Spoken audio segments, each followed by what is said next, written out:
Assalamualaikum warahmatullahi wabarakatuh. Halo teman-teman, kenalkan nama saya Anissa Lutfi Purboasih dari Prodi Manajemen Sumber Daya Akuatik Universitas Gadjah Mada Angkatan 2019 dengan NIM 1945822 PN 16337.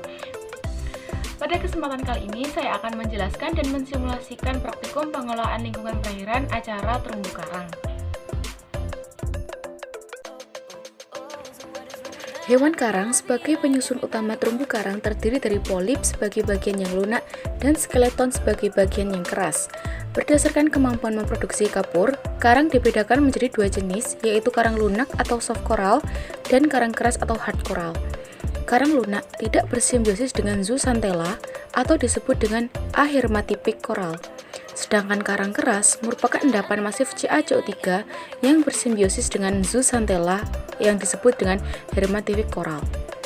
Ekosistem terumbu karang merupakan ekosistem laut yang tersusun atas berbagai asosiasi biota laut seperti hewan karang dan biota lain yang hidup di dasar laut maupun pada kolom perairan. Pada pengamatan kali ini kita akan menggunakan 3 metode, yaitu metode PIT, yang kedua yaitu metode LIT, dan ketiga yaitu metode UPT.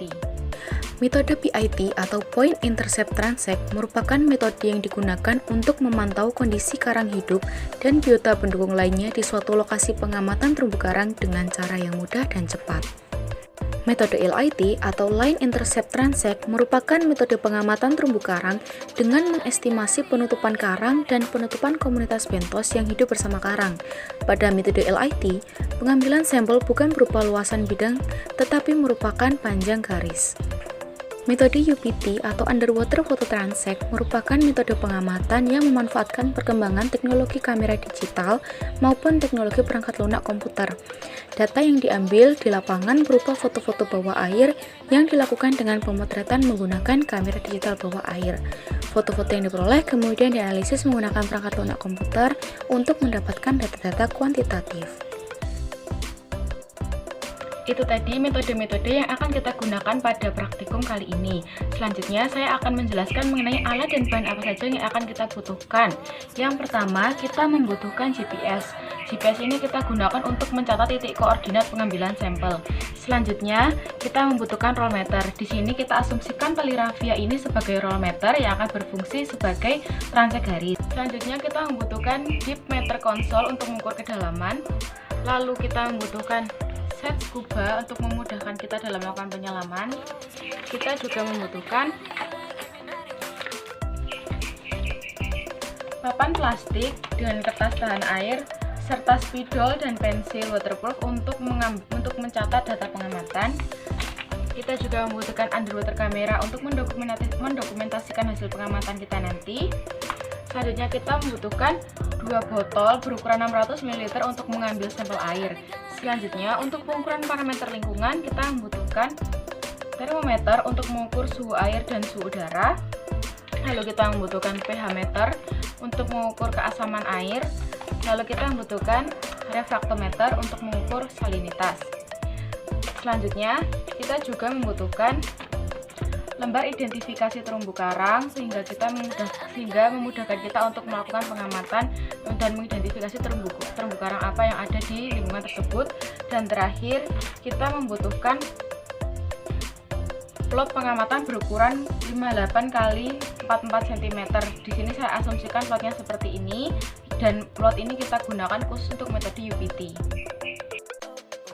Untuk metode UPT, langkah pertama yang kita lakukan yaitu menentukan lokasi pemasangan transect dengan mencatat titik koordinat yang diperoleh dari GPS. Langkah selanjutnya yaitu kita memasang garis transect sejajar dengan garis pantai.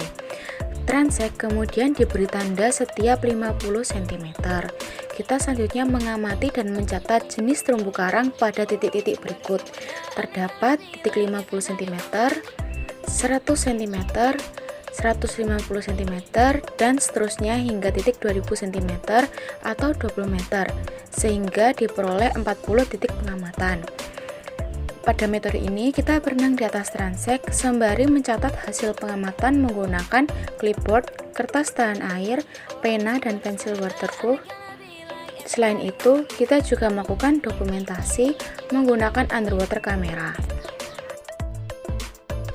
Untuk metode LIT, kita mulai dengan menentukan lokasi pemasangan transek dengan mencatat titik koordinat yang diperoleh dari GPS.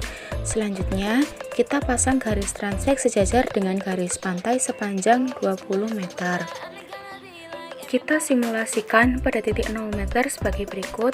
Hingga titik 20 cm atau 0,2 meter terdapat aquabra branching. Titik akhir ini kita catat sebagai transisi. Selanjutnya, kita menemukan rock dengan transisi 25 cm. Kita tulis titik akhir sebagai transisi lagi, dan begitu seterusnya hingga pada titik 2000 cm atau titik 20 meter. Berikut merupakan tabel pengamatan LIT. Pada metode UPT dimulai dengan menentukan lokasi pemasangan transek dengan mencatat titik koordinat yang diperoleh dari GPS. Langkah selanjutnya yaitu kita memasang garis transek sejajar dengan garis pantai sepanjang 20 meter. Pada metode ini, kita menggunakan plot dalam pengamatan liveform karang. Peletakan plot didasarkan pada genap ganjilnya titik pengamatan. Titik ganjil seperti 1 meter, 3 meter, dan seterusnya, plot diletakkan pada kiri transek. Sedangkan titik genap seperti 2 meter, 4 meter, dan seterusnya diletakkan pada kanan transek.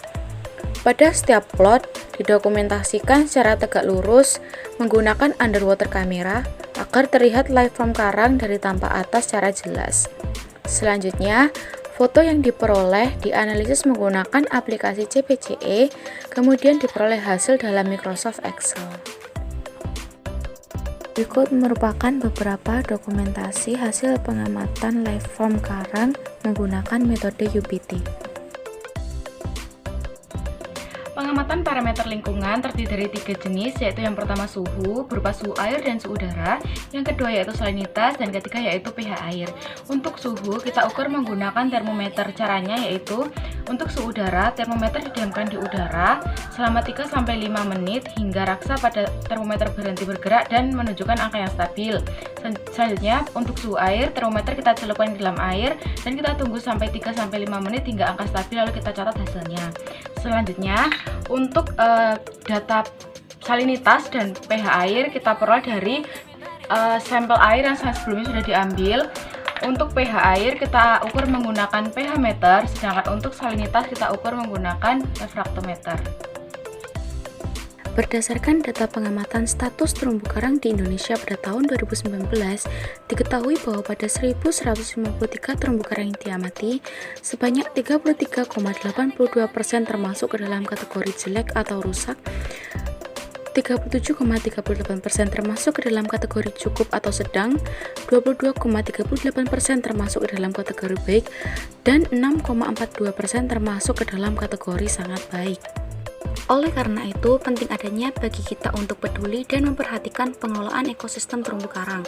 Kerusakan terumbu karang dapat dicegah melalui aktivitas-aktivitas sebagai berikut, yaitu menghentikan penggunaan alat tangkap yang tidak ramah lingkungan, memitigasi perubahan iklim, tidak mencemari lingkungan perairan, dan tidak melakukan penambangan terhadap terumbu karang. Baiklah teman-teman, itu tadi sedikit penjelasan dan simulasi pada praktikum terumbu karang kali ini. Apabila terdapat kesalahan perbuatan maupun perkataan, saya mohon maaf. Semoga video ini bermanfaat bagi kita semua. Akhirul kalam, Assalamualaikum warahmatullahi wabarakatuh. See you. Terima kasih sudah menonton.